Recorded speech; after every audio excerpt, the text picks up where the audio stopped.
Mariana. Bonjour Jean-Charles. Bonjour nos auditeurs. Bonjour. Aujourd'hui, c'est le vendredi saint. Pour nous, oui. Oui, c'est vendredi saint aujourd'hui qu'on a fait l'enregistrement. Et puis, c'était une journée particulière où est-ce qu'on peut penser à Jésus. Mm-hmm. Et aujourd'hui, Mariana, tu as décidé de nous parler, le titre c'est l'exemple de Jésus. D'abord, aujourd'hui, j'aimerais ça que tu me dises qui est Jésus.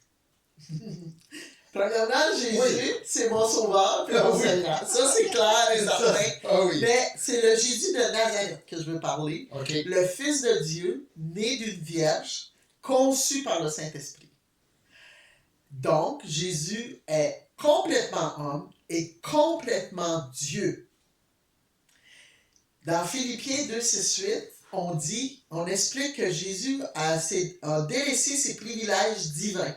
Alors, qu'est-ce qu'il a délaissé? Bien, il a délaissé l'omniscience, il a délaissé la toute-puissance, puis il a délaissé l'omniprésence. Il a délaissé le royaume qu'il avait avec son Père. Il l'a délaissé. Puis, il s'est sacrifié pour que chacun de nous, on puisse vivre libre et non esclave, explique Hébreux 2, 9 à 18. OK. Là, tu dis libre et non esclave. C'est quoi la liberté? La liberté. Ah, un grand mot. C'est un grand mot aujourd'hui, la liberté. Ben, pour moi, la liberté, c'est de marcher dans la bonne direction en suivant l'exemple de Jésus. C'est pour ça que j'ai mis ce titre-là. Suivre l'exemple de Jésus. Quand on souffre émotionnellement, ben, on pense que comme on est en souffrance, ben, on pense que Jésus, qui était Dieu, n'avait pas de souffrance. Mais l'exemple qu'on va voir aujourd'hui, c'est que Jésus a souffert. Il a souffert dans son corps, mais il a souffert dans ses émotions aussi. Puis c'est important de comprendre ça pour la guérison émotionnelle, parce que ça va nous aider à avancer dans notre guérison émotionnelle. Il y a des exemples que Jésus a donnés qui nous démontrent qu'on a la capacité de pouvoir surmonter nos élans émotifs. Tu vas parler de liberté, donc la bonne nouvelle, là, c'est que Jésus, lui, a donné sa vie librement, volontairement. Exactement. Ça, c'est bien important.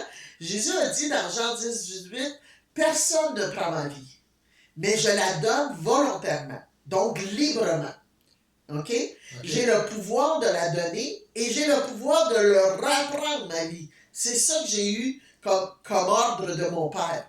Donc, je peux la donner, mais je peux la reprendre. Mais Jésus ne l'a pas repris, il l'a donné. C'est cet exemple-là qu'on va voir aujourd'hui. Comment il a donné sa vie. Mais, quand on veut suivre son exemple, là, comment est-ce qu'on peut suivre Jésus? Ben, c'est mettre notre confiance à ce qu'il a fait comme sacrifice. C'est de rechercher, d'agir selon le cœur du Père pour pratiquer les œuvres que Dieu a déjà préparées d'avance. Puis ça, c'est l'exemple que Jésus nous a donné. Puis il y a un exemple que Jésus a suivi, c'est ce qui est écrit dans Michée 6.8. Dieu demande de pratiquer la justice, d'être miséricordieux et de marcher humblement avec lui. Ça, c'est 3 règles que Jésus a pratiquées lors de son passage sur terre. Mais moi, je me demande, Mariana, comme au début, tu as mentionné. Oui. Tu as mentionné que Jésus était aussi humain. Oui. Donc, Jésus, il doit avoir des émotions. En effet. Tout à fait. Jésus avait des émotions. Jésus a eu faim. Hein? OK, ben oui, c'est vrai. Jésus, il a eu besoin de se reposer avant d'aller rejoindre ses disciples quand il était dans la tempête. Il a eu besoin de se reposer toute la nuit avant d'aller vers eux pour les aider à sortir de cette tempête-là. Ouais. Donc, on voit Jésus qui se repose. On voit Jésus qui... La fatigue, la faim. On voit Jésus qui regarde la foule ému de compassion. Oui. C'est la compassion, c'est une émotion. Fut ému de compassion. Fut ému de compassion. On voit ça quand on lit l'histoire de Jésus. Jésus a pleuré aussi. Quand son ami Lazare est mort, il a pleuré. Jésus pleura de voir les sœurs de son meilleur ami pleurer. Il a pleuré. Il y a eu un sentiment de tristesse. Ensuite, Jésus a eu de l'empathie. Comment on voit que Jésus a eu de l'empathie? Il a touché un lépreux. À l'époque, on ne touchait pas un lépreux parce qu'on devenait nous-mêmes contre. Il y avait un risque de Il y avait un risque contamination. de la contamination. Il a touché un lépreux. Donc, l'empathie de Jésus, on la voit quand il a touché l'aveugle, né qui a mis de la boue, de la salive, de la boue sur l'œil. Il a touché, il a eu de la compassion pour cet homme-là. Fait que c'est ça l'empathie. L'empathie, on voit l'empathie. On a vu aussi la colère de Jésus. Ouais. Tu sais que Jésus a renversé des tables. Oh. Parce qu'il était. Il était pas content, ce Il là. était pas content parce qu'on ne respectait pas la règle de respecter la maison de Dieu, une maison de prière. Les gens qui vendaient, ils abusaient des gens. Oui, ça l'a mis en colère de voir les gens agir comme ça. Oui, de voir les gens qui n'avaient pas de respect pour les démunis. C'est ça la colère qu'il y a eu. C'est une colère réfléchie. Il n'a pas blessé les gens. Il a réfléchi à son émotion, puis il a agi d'une façon sage dans sa colère. Ça, c'est ça qui est important. C'est vraiment ces émotions-là, c'est important. Puis Jésus a vécu de l'angoisse et de la peur. Okay. Ça, dans notre souffrance émotionnelle, on vit souvent de l'angoisse et de la peur. Et c'est ça que nous allons voir.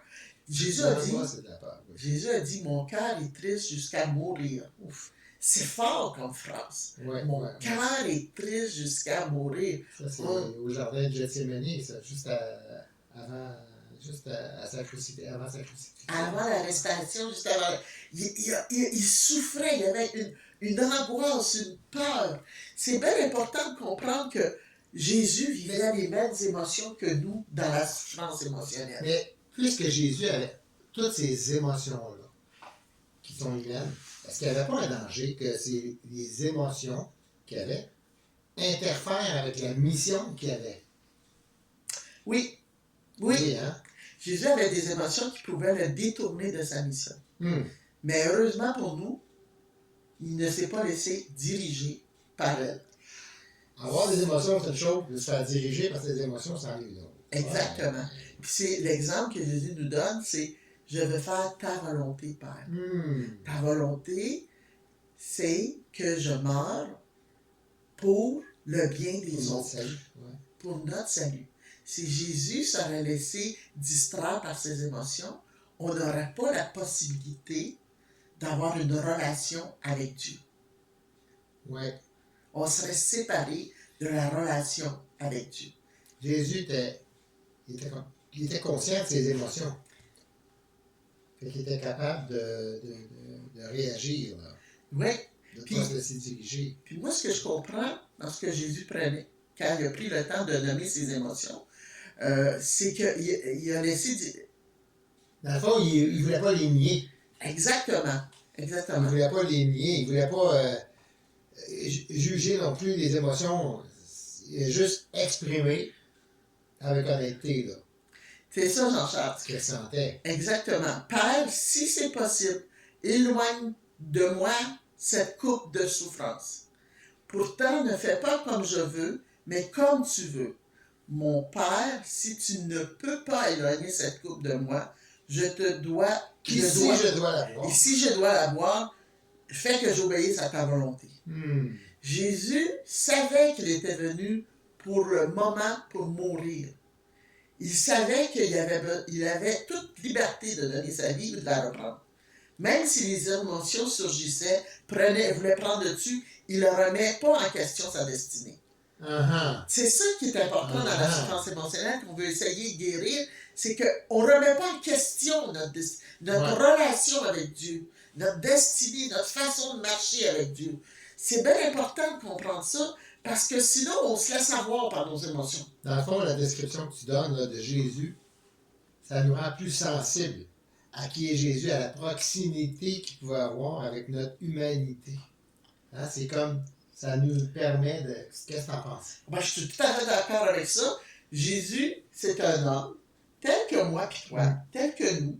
Il peut compatir avec nous, car il a résisté à la tentation de vivre selon ses émotions. Il a résisté de vivre selon ses émotions. Ouais. Les émotions sont là, on les nie pas, on les ignore pas, on les nomme, On les donne à Dieu comme Jésus a fait. Et plus que ça, on résiste à ces émotions qui peuvent détruire notre destinée, qui peut détruire notre mission, qui peut détruire aussi nos relations avec les autres. Donc, c'est comme Jésus fait confiance au Père. Oui. C'est pas ta volonté, pas ma volonté, mais la tienne. Malgré la souffrance, l'émotion, je comprends que la coordination qu'il se faut avoir entre la souffrance et l'obéissance, c'est ça qui nous donne la vie. Exactement. C'est ça qui est le début de notre nouvelle naissance à nous, c'est qu'il nous donne l'accès au Père. Exactement. Parce que Jésus, malgré la souffrance et l'émotion qu'il vivait, il a décidé d'obéir au Père. Exact. Ça nous donne une nouvelle ère, même à nous, si on est capable de coordonner cette souffrance et coordonner l'obéissance qu'on doit accomplir sur notre pèlerinage, va nous donner un souffle de vie dans notre guérison. Mais de quelle façon, là, cette belle grande vérité, ça peut s'appliquer à nous? Bien, moi, premièrement, je devrais dire que ce qui nous empêche d'avancer dans la reconstruction de notre être intérieur, de notre temple, c'est d'ignorer, de refuser l'amour de Dieu. C'est souvent ça qui nous empêche d'aller plus loin. Il faut comprendre que l'amour de Dieu est immuable. C'est elle qui nous aide dans tout ce remue-ménage émotif. C'est l'amour qui nous aide à accepter d'avancer dans notre destinée. C'est de comprendre et d'accepter cet amour-là du Père. Inconditionnel. Inconditionnel. Jésus n'a pas mis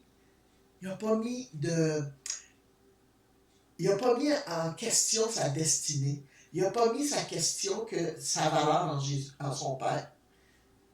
Il n'a pas mis en question. Il a juste relaté son émotion. Il a juste nommé son émotion. Il a juste été sensible à ce qu'il vivait. Mais il n'a pas jamais remis en question l'amour que le Père avait pour lui. Dans ce qu'on va parler. Et puis, c'est ça notre danger.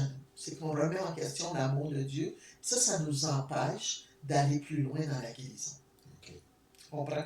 Parce qu'il ne faut pas oublier que cet exemple-là que j'amène, c'est pour parler de comment guérir nos émotions, puis que c'est un processus. Tu comprends? Jésus, pour moi, c'est le seul qui peut nous comprendre dans notre faiblesse, puis dans notre humanité. Parce qu'il a vécu les mêmes choses qu'on peut vivre. Hormis de mourir sur la croix. Mais, tu sais, on a tous une destinée. D'accord. Tu comprends? Tu sais, le psaume, c'est un grand défi, comme je disais tantôt, pour nous les humains, de faire confiance, puis d'avoir de l'amour, puis accepter cet amour-là. Le psaume 62:8 dit quelque chose de très intéressant. Vous qui êtes là, donc nous, ayez confiance en lui, en Dieu. Dites-lui ce que vous avez dans le cœur. Dieu est pour nous un abri. Oui, c'est à lui qu'il faut être. C'est avec lui qu'on peut trouver un confident précieux. Hein? Exactement, Jean-Charles. Mais Mariana, aurais-tu des exemples de Jésus qu'on devrait pratiquer nous aussi? Oui, absolument. J'ai des exemples. Dans cette histoire-là, vous pourrez aller le lire dans le jardin de Gethsémani, vous pourrez lire tout au complet.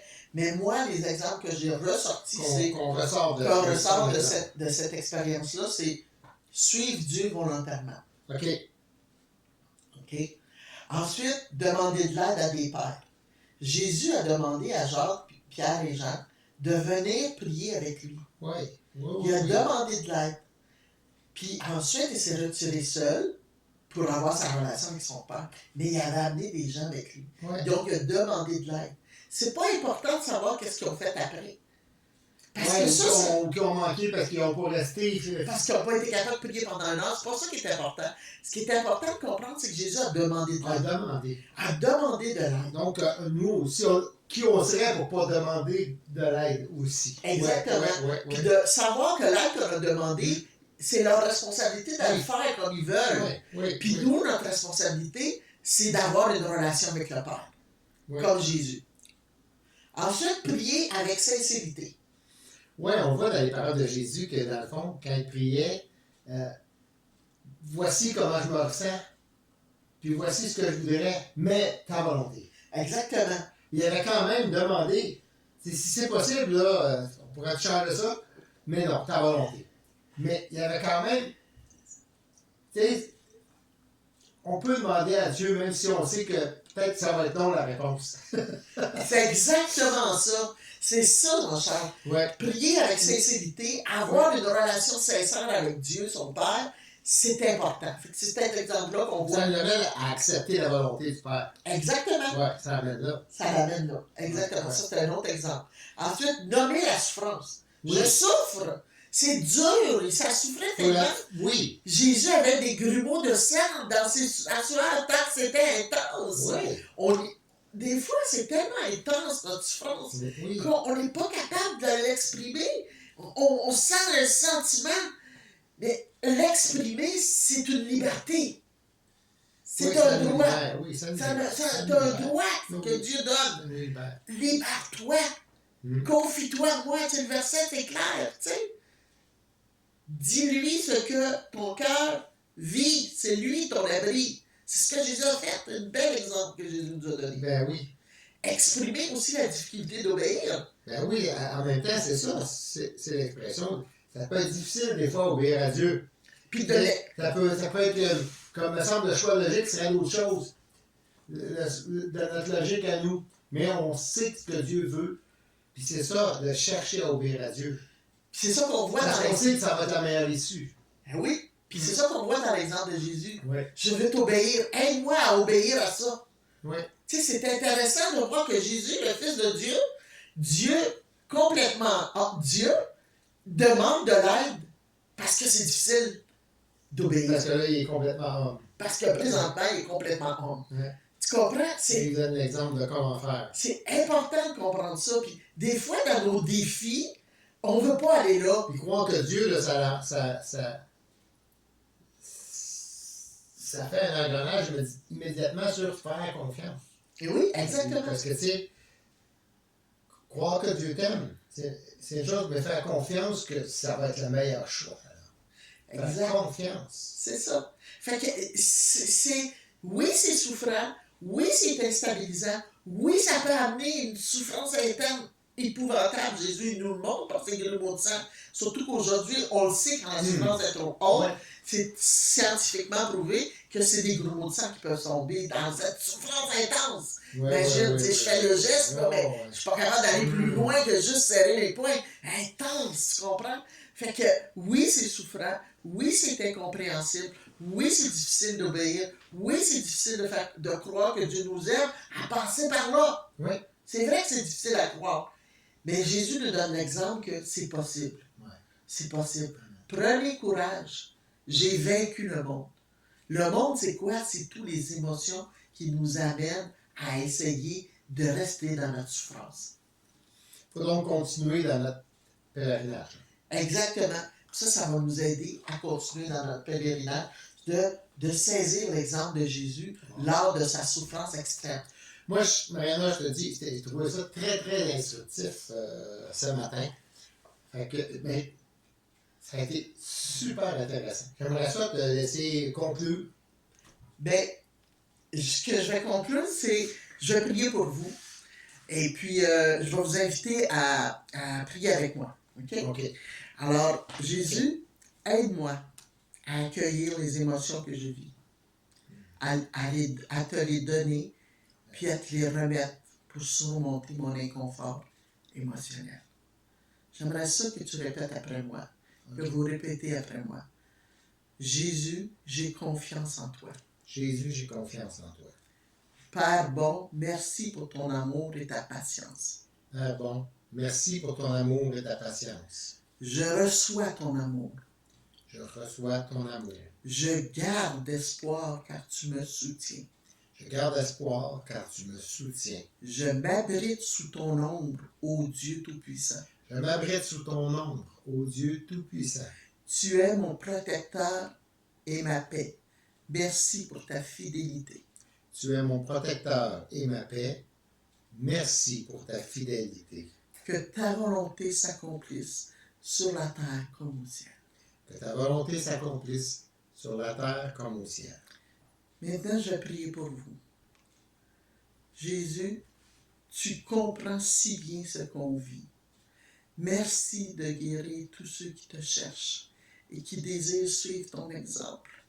Merci d'avoir fait ce sacrifice si parfait pour chacun d'entre nous et d'être si fidèle pour qu'on vive pleinement notre relation avec toi, Seigneur. Merci, Père éternel. Merci tellement pour ce sacrifice, Jésus, d'avoir donné ta vie pour chacun d'entre nous.